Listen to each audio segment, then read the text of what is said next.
alrededor de 60 años comenzó la historia de la radio en Barrancabermeja, un artefacto tecnológico que todavía es considerado el más popular y extendido medio de comunicación masivo, no solo en nuestro municipio, sino en el país. Notoriedad que a través de los años se ganó y que el desarrollo tecnológico inmerso en un sistema ayudó a que esto sucediera. La radio, a diferencia de otros medios, se insertó en las esferas de los diversos grupos sociales que participaron de diferente forma en su construcción social y en su significación.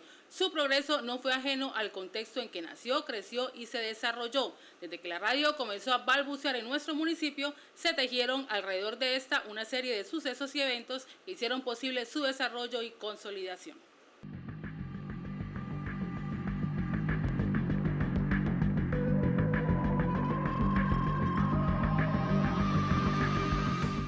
Durante la primera mitad del siglo XX tuvieron lugar importantes innovaciones tecnológicas que transformaron las prácticas culturales de las gentes. Los medios de comunicación y en especial la radiodifusión fueron parte importante de este proceso del cual América Latina no estuvo al margen.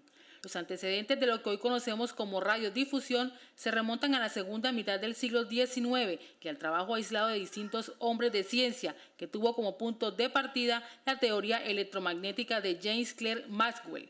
Por su parte, Nikola Tesla construyó un radiotransmisor en 1893. Alexander Stepanovich Popov diseñó y construyó una antena en 1894 y Guglielmo Marconi sintetizó el trabajo de sus predecesores al desarrollar un sistema capaz de transmitir y recibir señales electromagnéticas que posteriormente se denominó radiotelegrafía o telegrafía sin hilos. Marconi se convirtió en pionero de las comunicaciones a distancia a través de la puesta en práctica y comercialización del descubrimiento. Su primera experiencia exitosa en la materia tuvo lugar en 1899, cuando logró comunicar Inglaterra y Francia. Hasta la década de 1920, la telegrafía sin hilos fue utilizada exclusivamente como medio de comunicación que permitía transmitir de manera veloz mensajes en código Morse, convirtiéndose en recurso de gran utilidad para los ejércitos, las compañías comerciales y los transportes ferroviario y naval. El naufragio del transatlántico Titanic el 14 de abril de 1912 evidenció la utilidad y eficacia de la radiotelegrafía, ya que la noticia se propagó rápidamente a través de las ondas de radio que emitían y recibían los barcos en alta mar. Durante las dos primeras décadas del siglo XX se produce la paulatina desaparición de la telegrafía sin hilos y aparece la radiotelefonía, que permitía la transmisión de mensajes hablados. Posteriormente se empezó a utilizar como vehículo de entretenimiento, a lo cual se le denominó radiodifusión.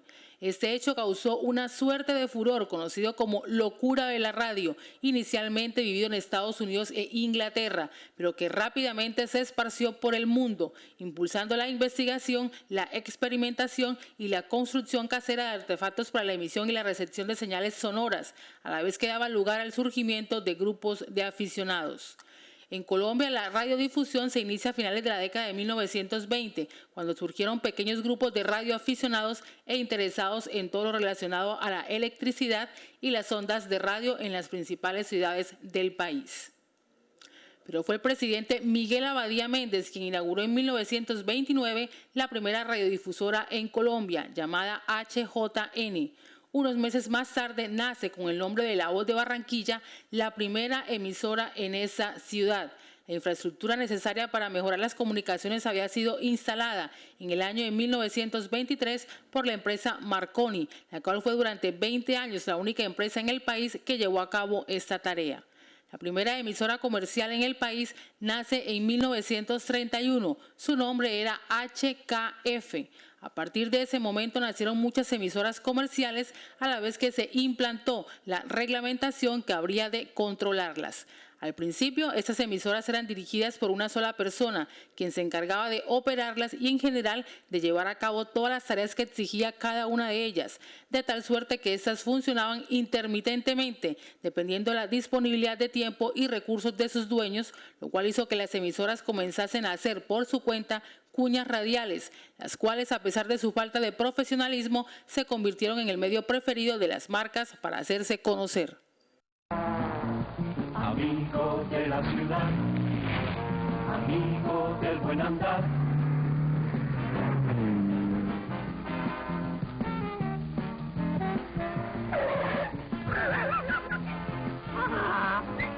Amigos de los amigos, amigos al camino de las montañas también, Reno 4 muy confiado, amigo de las alturas, las rectas y las curvas, amigo del sol también, Reno 4, amigo fiel.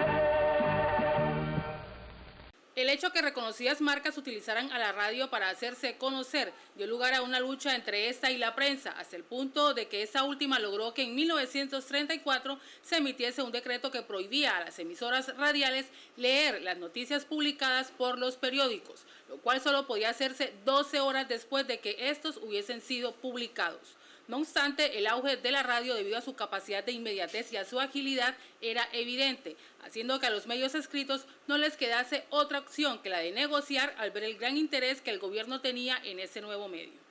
Este crecimiento se dio sobre todo entre 1935 y 1940, años en los que se importaron modelos radiales de Estados Unidos y en los que la inversión por parte de la empresa privada y del sector público en los medios radiofónicos era cada vez mayor. Ante esas nuevas condiciones, los dueños de las emisoras, quienes hasta entonces lo hacían todos solos, buscaron organizar sus estaciones de una manera empresarial para darle más calidad a los programas. Además, se comenzó a transmitir diferentes encuentros deportivos en vivo, más horas de programación con obras humorísticas, así como los llamados programas especiales que se hacían para cubrir los acontecimientos más importantes. Llegó la Radio Pipatón. Radio Pipatón vino con todo moderno, una consola extraordinaria, unas tornamesas, luego le llamaban tornamesas también, último modelo. Tenía unos transmisores a la entrada de lo que era el Club Cardales anteriormente, que ahora creo que son unas bodegas o algo así. Unos transmisores que eran, pues, funcionaban desde estudios, los encendían a través de una señal de FM, arrancaba y tenía un apagado automático también. Entonces a tal hora se apagaba, a las 5 de la mañana prendía y funcionaba todo el día, salvo que se fuera la luz. Pero eso arrastró a todo el mundo para allá, sintonía y todo. Entonces después fue la pelea entre las dos emisoras para ver quién se quedaba con quién. Ahí sí valió fue la programación. La radio Pipatón tenía programas en cadena con Radio Atalaya. Y bueno, la de San Gil sí no recuerdo el nombre de la emisora. Pero bueno, eran tres emisoras que se encadenaban para el noticiero, para algunos programas. Unos programas de concurso que se establecieron ahí, después la otra emisora, la Barranca Bermeja, también lo hizo, y se estableció, se nivelaron, ¿no? Pero el sonido sí era mejor el de la Pipatón, un equipo muy nuevo para la época, y moderno, y funcionaba mucho mejor que la Barranca. La Barranca tenía un sistema de tubos diferentes a los de Radio Pipatón, que era ya una especie de un transmisor más compacto, ocupaba menos espacio, consumía menos energía. Y ya de ahí en adelante, bueno, vino Radio Regia, que vino de Puerto Wilches, la trajo el doctor Alfonso Elhad Merlano, que todavía está en Barranca Bermeja, todavía vive. Tiene ahora Radio Yarguíes, que es de él, la administra el hijo, el doctor Alfonso Elhad Jr., Radio Yarima del señor Sebastián Ayala Rojas. Se transmitían, pero eso se hacía por teléfono. Eso era una especie de sistema que tenían, entonces transmitían algunos eventos. Y fundamentalmente yo recuerdo mucho era lograr encadenar las emisoras de aquí cuando empezaron a pertenecer a esas cadenas radiales de gran cobertura. RCN, estaba Todelar, Caracol, y entonces ellos encadenaban, pero en el evento que más ponía a Colombia a escuchar, que era la Vuelta a Colombia en bicicleta. Entonces aquí se transmitían los bailes, en ese tiempo la radio era bonita, porque aquí se hacían programas de los barrios, periodísticos, qué necesidades tenían los barrios con la acción comunal, con las cosas, pero también se transmitían los bailes. Aquí llegaba el Binomio de Oro, cualquier conjunto vallenato, a Expofenalco, que quedaba en el PC, y allí se iban 2, 3 emisoras a transmitir. Al Club Infanta fuimos a transmitir con Agua del Petróleo, emisora Barranca Bermeja, que eran las acreditadas aquí, y se transmitía bailes al club, bailes donde se hicieran los conciertos, ahí estaba la transmisión de radio. Yo en eso, ahí era donde yo llegaba y pegaba mi vaina, porque ya yo venía con la inclinación, con el conocimiento de música vallenata, y entonces, aunque ahí no tenían ninguna clase de comentarios que hacer, pues al menos uno estaba presente en lo que ellos iban a tocar, que conocía ya las melodías. Entonces, ese fue más o menos el inicio mío en esto de la comunicación aquí en Barranca Bermeja. Para hacer esas transmisiones en directo, los bailes, ¿cómo era la tecnología? ¿Qué tenía en ese momento la emisora para hacer? Bueno, aquí de pronto cuando se inició se iba con una consolita y por teléfono. Se iba con una consola, entonces se llamaba a la emisora, entonces por teléfono se hacían esto. Después Gustavo Arciniega y Benito Riaño, ellos, todo el mundo se fue saliendo de esa sociedad, se salió Juancho, Gilberto Suárez, quedaron Benito y Arciniega con la sociedad. Entonces ellos compraron un equipo por allá por Cúcuta, no sé, compraron un equipo y se lo instalaron un radio, un móvil. Entonces se hacía con el móvil, entonces era más fácil. Entonces en los estudios había alguien que receptara y el otro radio lo tenía del radio del carro, tiramos cable y lo cogíamos al baño. Un carro rojo, claro. En ese hacía en el móvil de Todelar, cuando eso. En ese carro se hincharon aquí pero digamos Yarima también tenía, la emisora Barranca. Entonces la mayoría de las emisoras tenían sus móviles y hacían sus transmisiones deportivas y todas estas cuestiones. Lo que no tenía móvil, entonces lo hacían a través del hilo telefónico, ¿no? Con el parcito aislado y la vaina, entonces. Pero así se iniciaron. Y así iniciamos a hacer los primeros transmisiones del Festival Vallenato. Barranca Bermeja siempre tuvo programas en los medios radiales muy allegados a la comunidad, musicales, de participación con la comunidad. Hubo aquí en Barranca Bermeja, en el caso de Radio Pipatón, hubo un director, un médico que le tocó dejar de ejercer por cosas privadas de su profesión, no volvió a ejercer y se metió de lleno a hacer radio. El doctor Saúl Condeverti fue un clásico personaje de la radio en los años 62 hasta el 65, creo que estuvo laborando aquí en Barranca y murió en Bucaramanga. Ese señor trajo un programa aquí que pegó mucho, que se llamó Discoteca Automática, donde el oyente llamaba y seleccionaba el tema y automáticamente el tema sonaba. Lo que pasa es que habían 3 minutos donde sonaba un tema y mientras tanto el operador buscaba en la discoteca el tema y cuando o sea, hablaba 2 veces, una en audio y otra al aire. El oyente, oh, yo quiero escuchar tal tema. Ah, listo, esté pendiente, apenas termina el disco salimos. Entonces, cuando, bueno, tenemos aquí en línea, Julano, tal, ¿cuál tema es? No, que escuchar la pollera, ahí entra el disco, usted puede llamar Discoteca Automática. Ese programa lo trajo Saúl Condeverti y trajo el programa Buscando una Estrella en Barranca Bermeja, que eso fue programas al aire libre en teatros. Y hubo muchos cantantes aficionados que de esa época dorada de la radio. En 1935, debido a la caída del avión de la Escacta en la que murió el cantante Carlos Gardel, se inaugura el género del radioperiodismo, pues todas las emisoras mandaron reporteros al lugar de los hechos para que telefónicamente se contactaran con las estaciones y narraran lo que estaba sucediendo. En 1936, como consecuencia de la violencia bipartidista que se vivía en todo el país, el gobierno prohíbe a las emisoras narrar noticias políticas, sancionándose a todas aquellas que incumpliesen la ley. 3 años más tarde, en los albores de la Segunda Guerra Mundial, comenzaron a llegar a través de las señales de onda corta mensajes provenientes de Alemania y de otros países que hablaban sobre la inminente guerra, lo que hizo que Latinoamérica entendiese el gran poder que tenía la radio a nivel mundial, aún a pesar de no haber participado directamente en la contienda. Dicho poder se evidenció en Colombia cuando en 1948 es asesinado el líder político Jorge Eliezer Gaitán, lo cual desató un caos sin precedentes en la historia del país, lo que hizo que las emisoras buscasen entretener y orientar a las personas frente a la guerra, de tal manera que terminaron por agilizar y profesionalizar su estructura radial. En 1945 aparecen las primeras emisoras culturales y por la misma época las cadenas radiales RCN, Caracol y Todelar. Al igual que en el resto del país, la radiodifusión fue introducida en Barranca Bermeja por iniciativa de los radioaficionados, quienes a través de receptores transmisores de baja potencia lograron penetrar en los hogares barranqueños. Antes de emisora Barranca Bermeja hubo unos quijotescos que eran técnicos de radio y entonces tenían ese gusanito de montar una emisora que en esa época serían emisoras clandestinas. Y en las investigaciones que hice yo, había un señor técnico de apellido Valente, que no he podido conseguir el nombre. He investigado, pero todo el mundo dice, no, todo el mundo era Valente, Valente.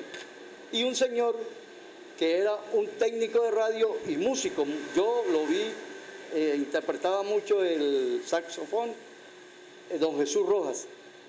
Don Jesús Rojas y Valente montaron en la calle San Luis. Tengo por ahí la dirección, en el libro está toda la historia. Montaron una emisora en 1948-49, pero cuando eso usted sabe que era la violencia, entonces comenzó el run run que estaban buscando los que tenían la emisora, y según me contó un hijo de don Jesús, Jorge Rojas, el papá le tocó correr y recoger todo el equipo y esconderlos en un zarzo, y les tocó emigrar, hice en unos días fuera de Barranca porque los estaba en esa época y que era la chulavita que los perseguía, en fin, esa es la historia que tengo de los primeros. Después llegó aquí a Barranca Bermeja un señor que venía de las Fuerzas Armadas, todo el mundo lo conoció aquí en Barranca porque fue un personaje clásico. Él era, ¿cómo es? El Rolito Alfonso, todo el mundo era de Alfonso o Alfonso. Fue un técnico de radio, montó varios talleres aquí en Barranca Bermeja, y donde quedaba, o queda el almacén, no sé ahora cómo se llama, pero ahí era el almacén Rosita. Ahí estuvo también. Tierra Santa. Tierra Santa, primero fue el Salón Astral University de Pedro Saavedra, después fueron varios negocios, después el almacén Rosita y ahora Tierra Santa. Ahí montó primera vez Carlos H., montó el radiotaller y ahí montó una emisora clandestina, pero él más que todo la montó para hacer transmisiones deportivas.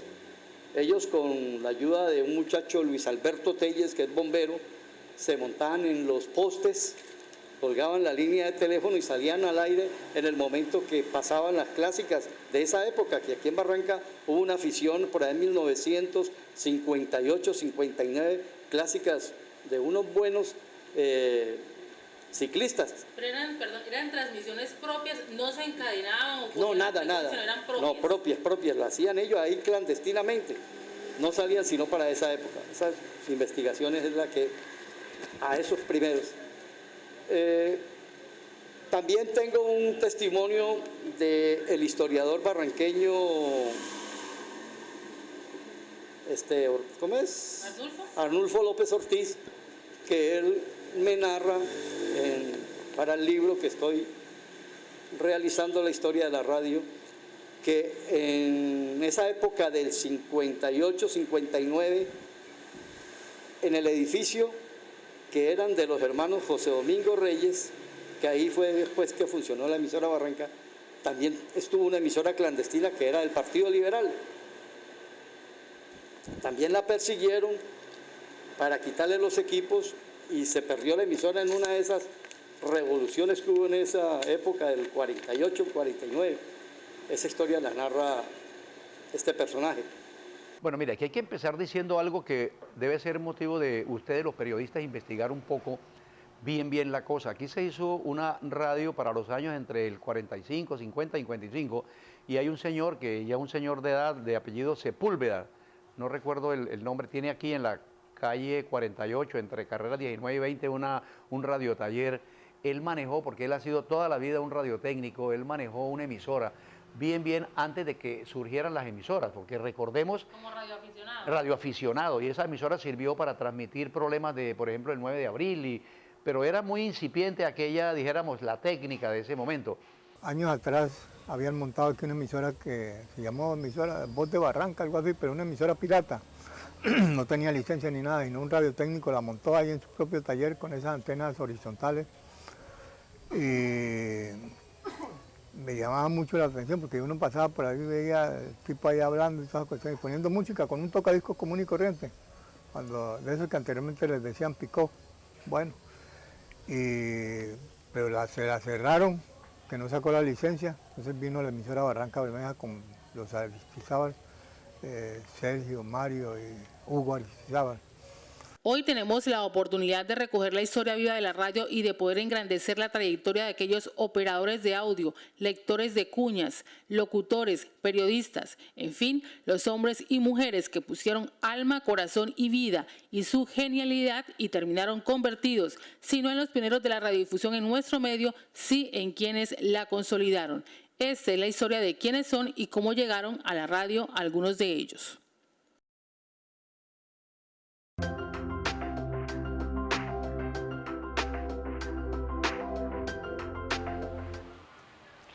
Yo nací en un pueblo muy bonito del norte de Santander, del norte del departamento de Santander, Matanza. Hoy en día es la capital de Sotonorte. Y para hacer un poquito de historia, Sotonorte es la capital de la región donde está Charta, Suratá, California, Cachirí, Betas. De ahí para allá siguen los ya pueblos del norte de Santander, lo que es Salazar, de Las Palmas, el Gramalote, ex Gramalote. Y pues como todo el mundo sabe, en esos pueblos no hay nada que hacer. Y uno hace la primaria, se va a estudiar el bachillerato a Bucaramanga, y si no tiene el papá medios de cómo educarlo, le tocó irse para el pueblo a vaguear, porque ¿qué más se hace? Entonces, en esas condiciones me vine de Matanza en el año de 1961. En ese año llegué yo aquí a Barranca. Y desde entonces hasta la fecha.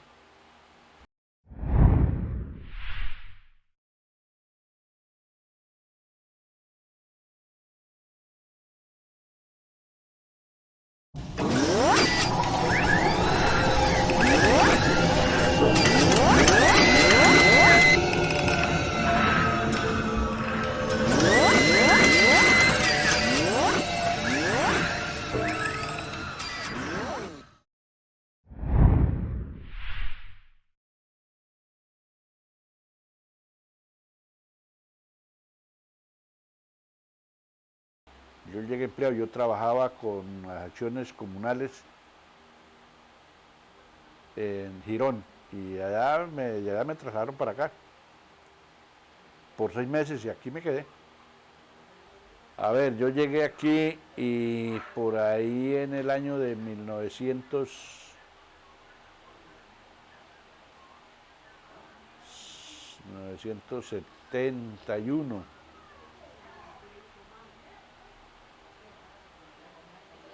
Sí, en 1971 empecé a distinguirme como dirigente deportivo. Y entonces, pues, yo manejaba un equipo que era bueno y fuimos campeones municipales de softball durante 5 años consecutivos. Eso hizo que los periodistas de esa época me entrevistaran mucho. Bruno Miguel Rodríguez Corcho. ¿Quién más? Él era el que asistía por allá a los estadios, narraba los partidos de béisbol, narraba los accidentes aéreos. Pero hay una anécdota, ¿no? Sí, hay una anécdota de él sobre eso.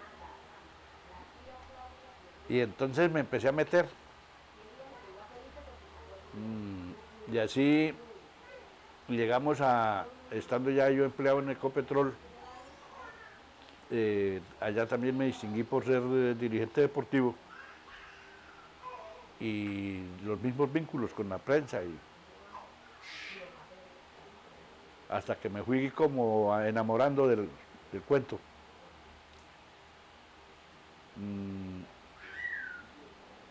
Después por ahí ya en firme en el año 80. En el año 80 yo hacía un programita muy cortiquitico, era de 10 minutos, en La Voz del Petróleo, que se llamaba El Boomerang. Era una cuestión política. ¿Y por qué ese nombre? ¿Quién escogió ese nombre, el Boomerang? Pues eso lo escogí yo porque yo tocaba temas de los políticos, de cosas que hacían y que se regresaban.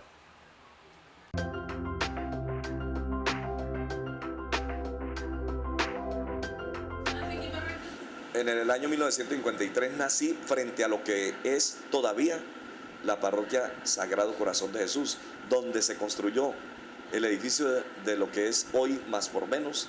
Ahí tenía mi papá una sastrería que se llamaba Sastrería La Barranquilla. Mi papá sí era paisa, mi mamá sí era del Socorro, y ellos se conocieron aquí en un almacén que se llamaba Almacén La Francesita. Entonces se casaron de los Mujica. Entonces ellos se conocieron ahí y en el año 52 se casaron. Yo nací el 22 de mayo de 1953, ahí en ese rancho donde mi papá tenía la sastrería. Saco la libreta militar el 75 y estando en los trámites de la libreta, apareció un concurso en la emisora Barranca Bermeja buscando voces para leer noticieros. Yo me presenté. Nos presentamos del Cerro varios. Alberto Marín, que hoy es un locutor en Bucaramanga, Rafael Camargo Santos, que en paz descanse, pero como éramos de la gallada del Colegio del Castillo, entonces nos fuimos a presentar para lo que decía la emisora Barranca Bermeja, que buscando voces noticiosas, que tal, si usted tal, pero la verdad es que a mí me había gustado siempre eso. Yo fui el primer maestro de ceremonia de un concurso de canciones que hubo en el Castillo en el 71. El primer festival de la canción del Castillo, el maestro de ceremonia fui yo. Entonces a mí como que ya me nacía la vaina. Entonces cuando me presento al concurso de locutores aquí, yo pasé 5 etapas y en las 5 etapas siempre fui primero. Entonces, claro, empezando el 76, Cayetano Domínguez, que en paz descanse, me dijo, usted ya no va más de practicante. ¿Qué pasa, don Cayetano? Le voy a dar una oportunidad leyendo noticiero. Sí, bueno, listo. Y me tocó ir a un noticiero a las 6 de la mañana. El día era lluvioso. Era mi primera vez. Y el lector titular de eso era Gilberto Jiménez Taborda. En mis pruebas, Jiménez Taborda y Orlando Sánchez Carrasquilla, que todavía está vivo, él me decía, no, hermano, usted va a firmar contrato, pase a la gerencia. Pero era por tomar el pelo, eran apenas las pruebas, pero ellos veían que me iba bien. En lectura, en pronunciación, en improvisación me fue muy bien también, o sea, algunas cosas tenía positivas. Entonces, cuando Cayetano me dijo, va a leer ese noticiero, yo llego, Jiménez Taborda me dice, tenga el noticiero. Presentaron el noticiero y me dijo, tenga, usted va a leer el noticiero. O sea, el tipo en ese momento no me había hecho repase a ver qué errores encuentra, sino que cuando entró la fanfarria, entonces el man dice, pelado, usted va a leer el noticiero. O sea, me cogió así de golpe. Yo sudé lo que jamás en mi vida había sudado. Estaba lloviendo, pero eso era como si estuvieran rotos los techos de la cabina, porque yo salí emparamado. Cuando terminé de leer, Cayetano me llamó y me dice, lo felicito, excelente lectura, no grite tanto, porque el control le va a estar modulando, pero muy bien, bien entonado tal. De aquí en adelante usted sigue leyendo ese noticiero. Fue el 13 de marzo de 1976.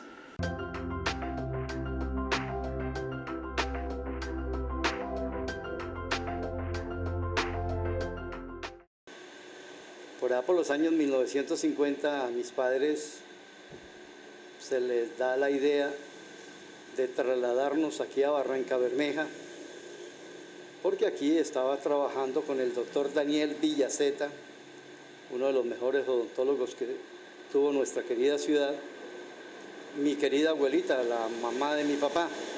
Entonces ella le metió la idea a mis viejos que se vinieran a vivir, que ella aquí nos ayudaba. Éramos 3 hermanos mayores, Julio César, Fanny y mi persona.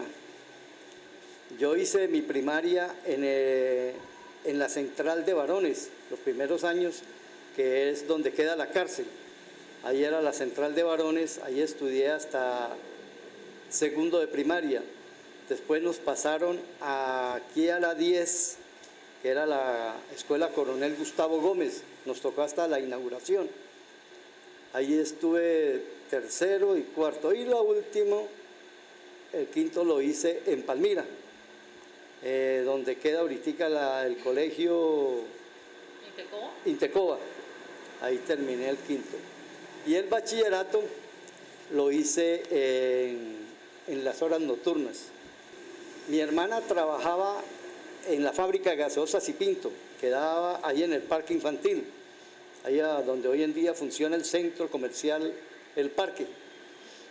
En el segundo piso, el dueño de la fábrica, don Luis Pinto Parra, le arrienda a un personaje que ya era dueño de 2 medios de comunicación en Santander, don Gustavo Serrano Fernández, que era el dueño de Radio Atalaya en Bucaramanga y Ondas del Fonse en San Gil. Don Gustavo adquiere una licencia de una emisora nueva comercial y ahí en el segundo piso de Gaseosas y Pinto instala lo que fue Radio Pipatón en el año 1960. Cuando estaban en el ajetreo del montaje, los que estaban ahí colaborándole, que en ese entonces estaba, por aquí tengo el nombre del señor, bueno, era un señor Carlos Berneider, fue el técnico que hizo el montaje. Y en esa época estaban unos muchachos, uno que venía de Radio Santander, Heriberto Sánchez Patiño, y 2 buenos locutores, Alfredo Flores Ortega y Jorge Guzmán Cabrales. Entonces esos muchachos bajaban mucho a la fábrica a tomar gaseosa. Mi hermana Fanny aprovechó la amistad que tenía con ellos y les dijo, hombre, yo tengo un hermano pelado para que, si de pronto lo necesitan ahí, para que les ayude a ustedes. Entonces Alfredo Flores Ortega, el locutor, le dijo, hombre, dígale que venga mañana, que viene don Gustavo, ahí van a necesitar un mensajero. Entonces sí, mi hermana me dijo, al otro día me presenté, conocí a don Gustavo Serrano, me hizo una entrevista y me dijo, no, con esa recomendación suya usted queda empleado. Y para que comience le vamos a prestar y se lo vamos descontando de nómina una bicicleta, porque lo vamos a necesitar trabajar duro. Ya la emisora estaba ya casi en terminación del montaje y comenzó a trabajar lo que se llama la transmisión de prueba ante el Ministerio de Comunicaciones. Y en la promoción invitaban a Barranca Bermeja a los oyentes que a vuelta de correo, que enviaran una carta dando la opinión, cómo escuchaban la emisora, que a vuelta de correo se les enviaba un lindo gallardete de Radio Pipatón. Entonces, esa fue la tarea mía, la que yo comencé como mensajero, a recibir toda esa correspondencia. Hicieron un molde de carta, la secretaria, y yo llegaba y las empacaba en un sobre bonito, decía Radio Pipatón, te reconoce tu participación, y zampaba el gallardete ahí, y armaba mi moquete y me iba por todos los barrios, casa por casa, a entregar los gallardetes. En ese trajín pasaron 4 meses. La emisora se inaugura con todas las de la ley Radio Pipatón. Estoy hablando que no fue la primera emisora, fue la segunda emisora en Barranca Bermeja.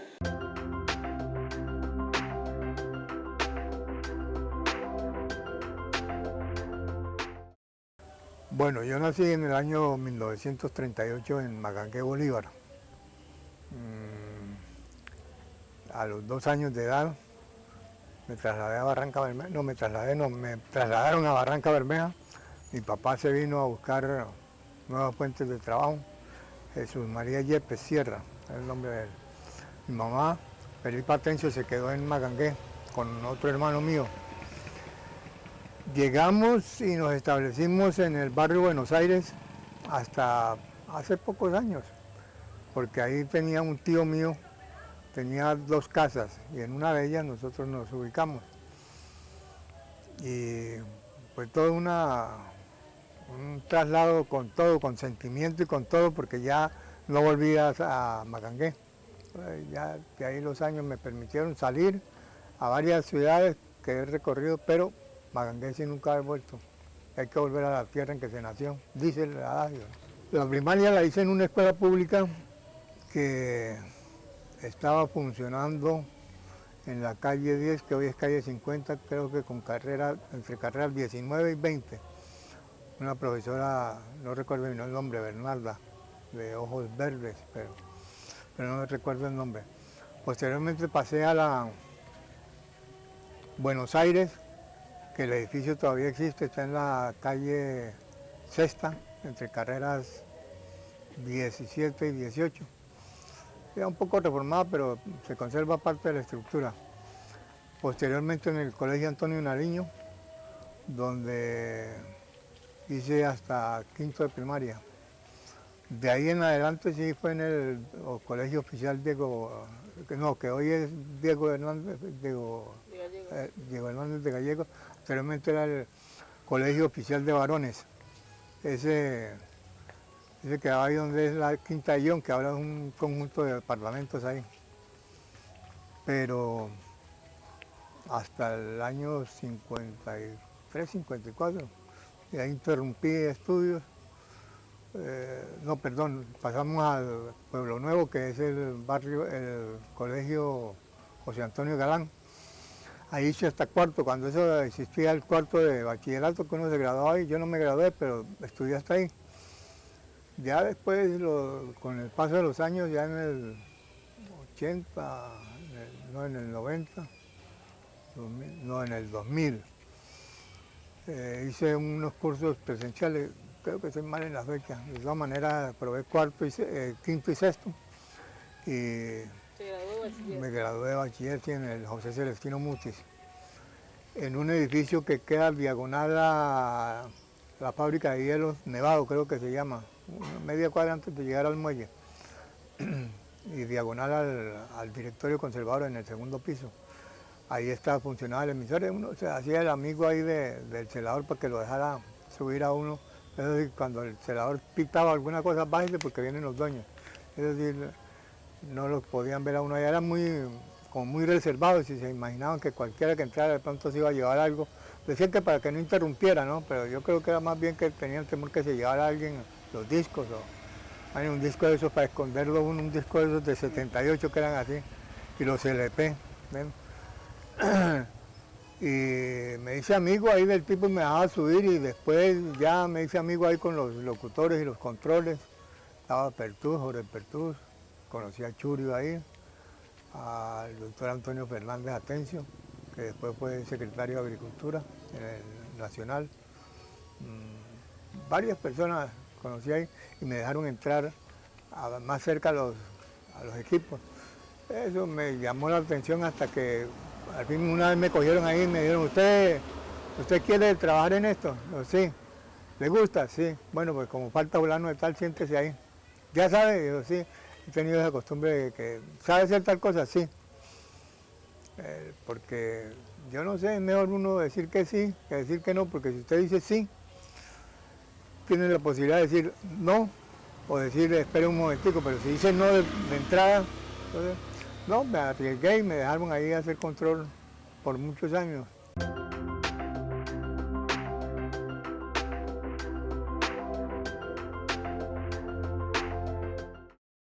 Bueno, yo nací en un pueblo cerca de Valledupar que llama Los Venados.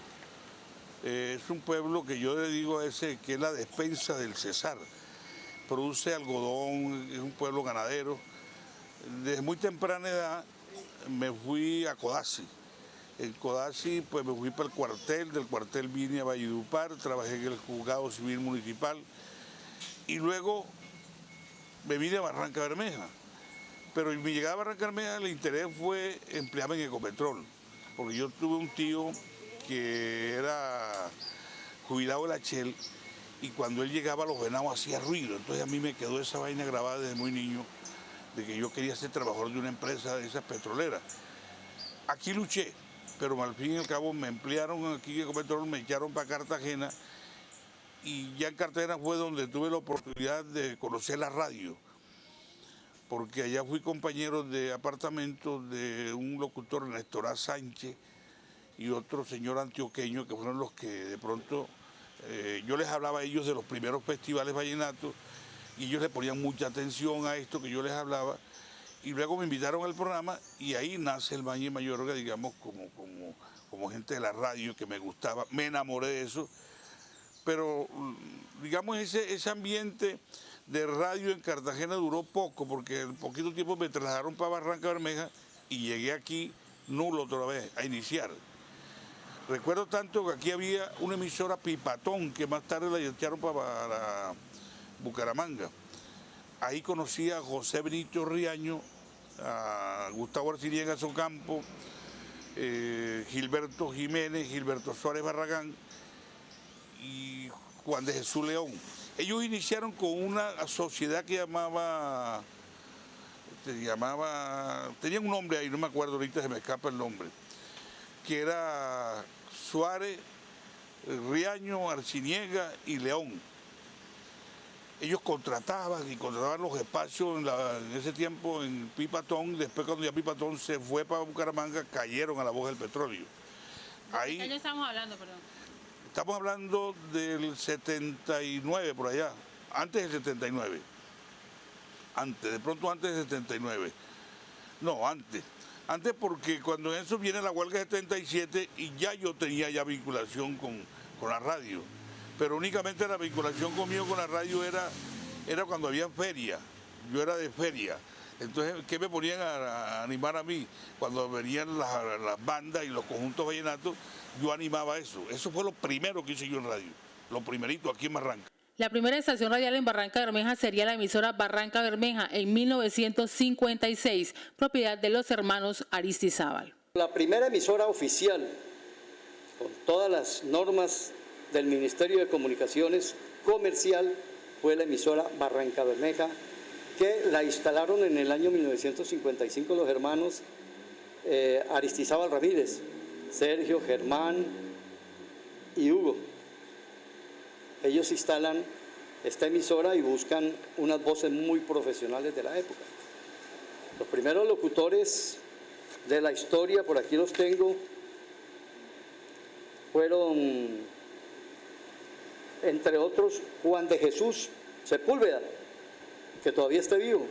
El que es técnico de radio. Técnico de radio. Fue el primer locutor con un señor Boris Vergara de la Rosa, que murió en Barranquilla. Ya investigué la historia, cómo murió y todo.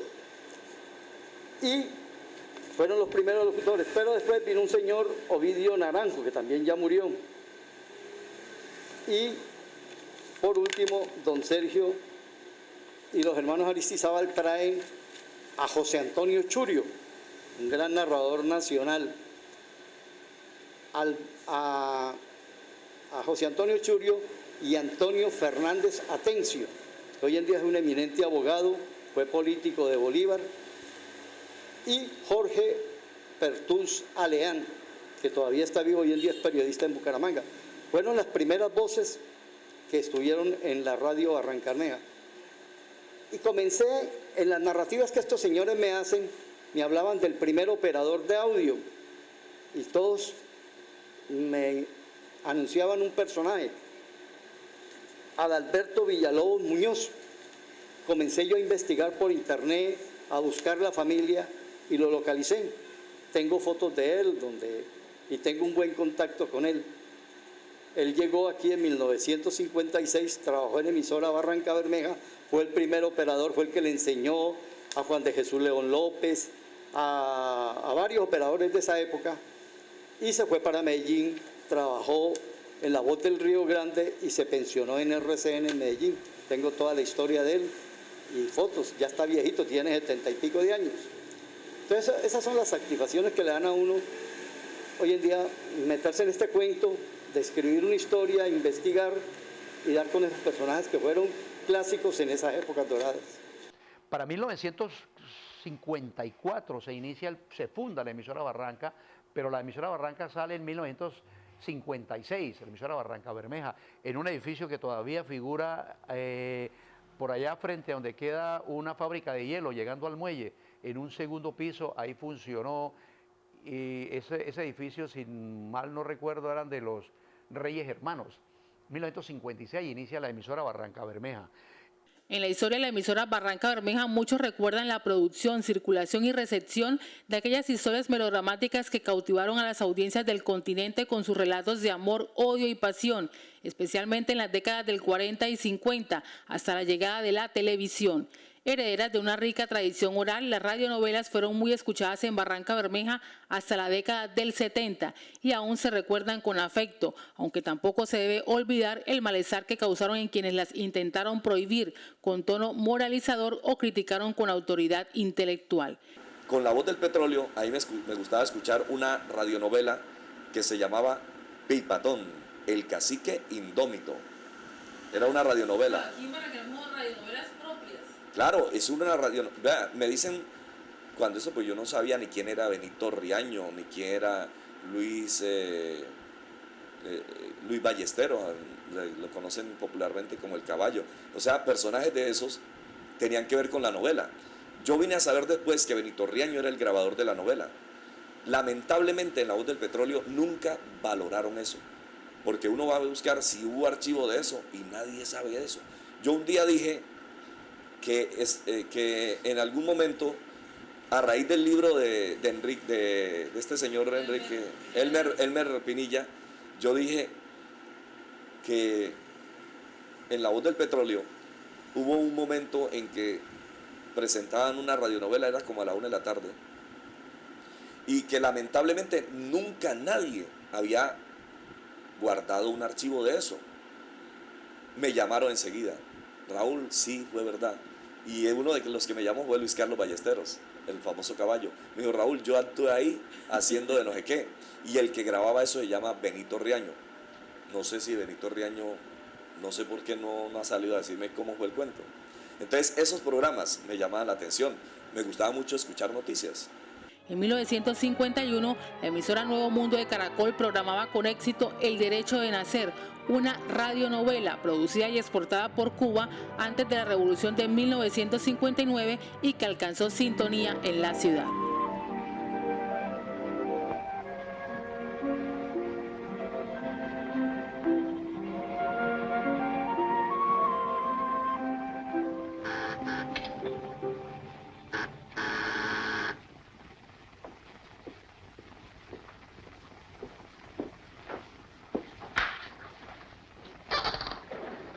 María Teresa. Buenas tardes, doctor. Pase, tenga la bondad. ¿En qué puedo servirle? Doctor, no sé cómo explicarle lo que me pasa. He venido a ver al amigo de mi familia, al caballero intachable y al médico. Estoy a sus órdenes. ¿De qué se trata? De algo horrible, doctor. El médico tiene mucho de confesor. Hábleme claro.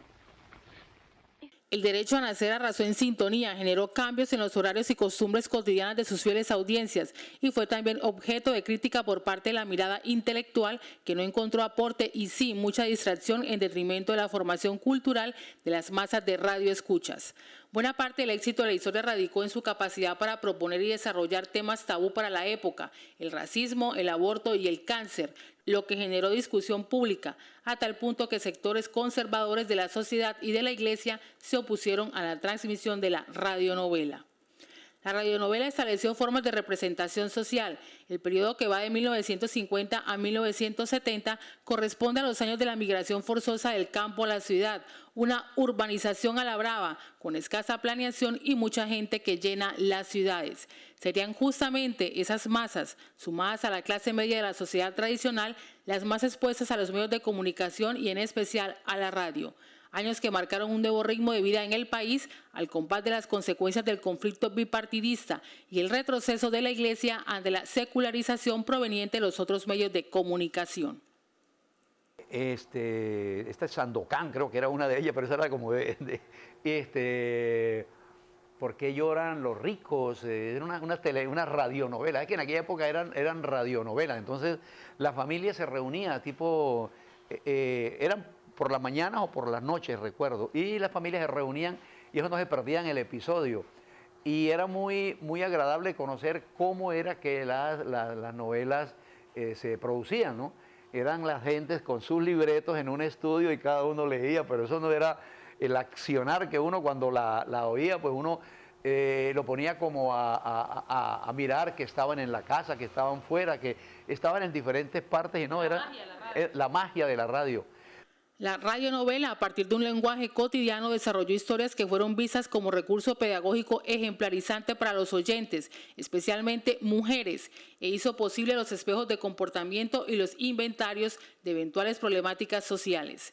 Muchos de los títulos de estas historias funcionaron como tipologías de conflictos entre hombres y mujeres, padres e hijos, clase alta y clase baja, campo y ciudad, un registro valioso de las representaciones de género.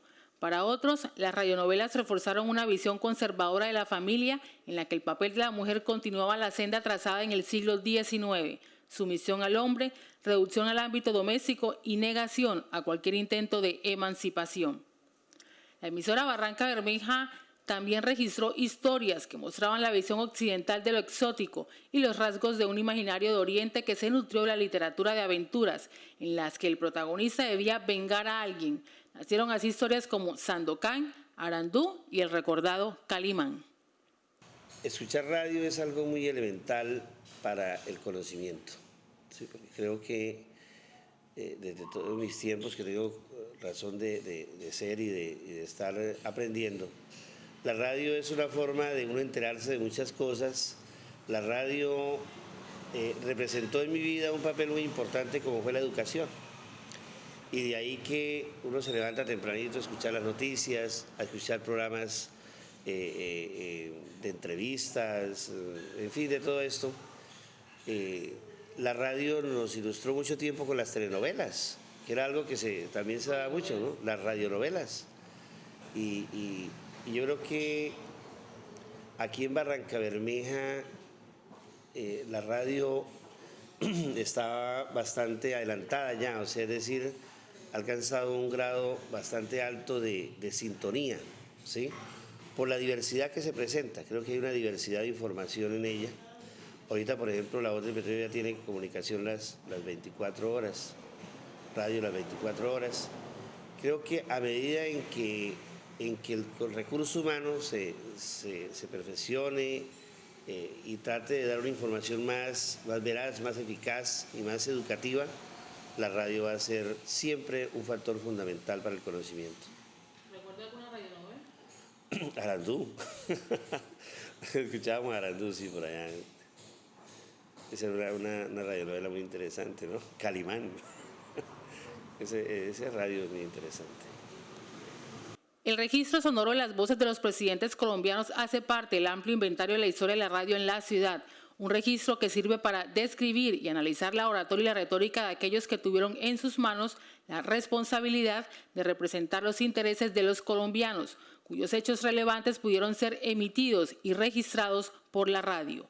La radio, inicialmente concebida como recurso educativo y para la consolidación de la nación, transmitió esos discursos y en esa tarea transmitió también aquella noción de patria que nuestros presidentes buscaron moldear, utilizando un lenguaje a veces ampuloso y otras veces directo y sin adornos. Entonces, le venían las cadenas y encadenaban las emisoras de acá y entonces aquí se conocían porque en esa época no existía el portátil, ¿no? Existía el radiofilis, aquel grandote, y entonces en las casas eso era la gente alrededor del radio a oír las vueltas a Colombia. Y importante también en la radio eran los discursos políticos, porque en aquella época los partidos políticos tradicionales eran los dos, el conservador y el liberal. Entonces recuerdo en 1962, usted oía a Alberto Lleras Camargo, el primer presidente del Frente Nacional, que ha sido considerado uno de los hombres más importantes de Colombia en toda su historia, cosa que los jóvenes no conocen, porque los jóvenes saben quién es Shakira, saben quién es Juanes, saben quién es el pibe, pero en la política muy poco. Entonces un discurso de Alberto Lleras Camargo, que era un prohombre en aquella época, de la escritura, de la escritura y sobre todo de la oratoria. Es una voz supremamente grave, una voz de una academia, y entonces él, por ejemplo, un discurso de posesión, también esos discursos eran oídos por las radios, al punto de que discursos de grandes hombres se grabaron en LPs y posteriormente salieron en LP discursos de hombres políticos de la talla de Mariano Espina Pérez, Laureano Gómez, Alberto Lleras Camargo, los discursos de Rojas Pinilla, Alzate Avendaño, y eso eran LPs, y ellos se colocaban cuando, por ejemplo, se celebraban cumpleaños de esos políticos, y de acuerdo, por supuesto, de la afiliación política, porque en esas épocas, pónganle ustedes, bueno, lo que fue todo el siglo antepasado y el siglo pasado hasta por los años por allá 60 o 70, dijéramos, la existencia de los dos partidos políticos polarizaba al país, y quien era conservador de verdad, y quien era libertad, y había, si se quiere, diferencias conceptuales, habría diferencias de comportamiento, había diferencias de vivencia. Entonces, esos discursos también eran muy dados, y ese sector, por ejemplo, los de Jorge Eliezer Gaitán, que fue considerado el orador como de los más importantes, y con un timbre de voz que hoy en día lo oyen y es un timbre de voz como muy en alto, ¿no? Mientras que el de Alberto Lleras es una voz muy gruesa, muy grave. Todo eso se oía y se encadenaban de esa manera.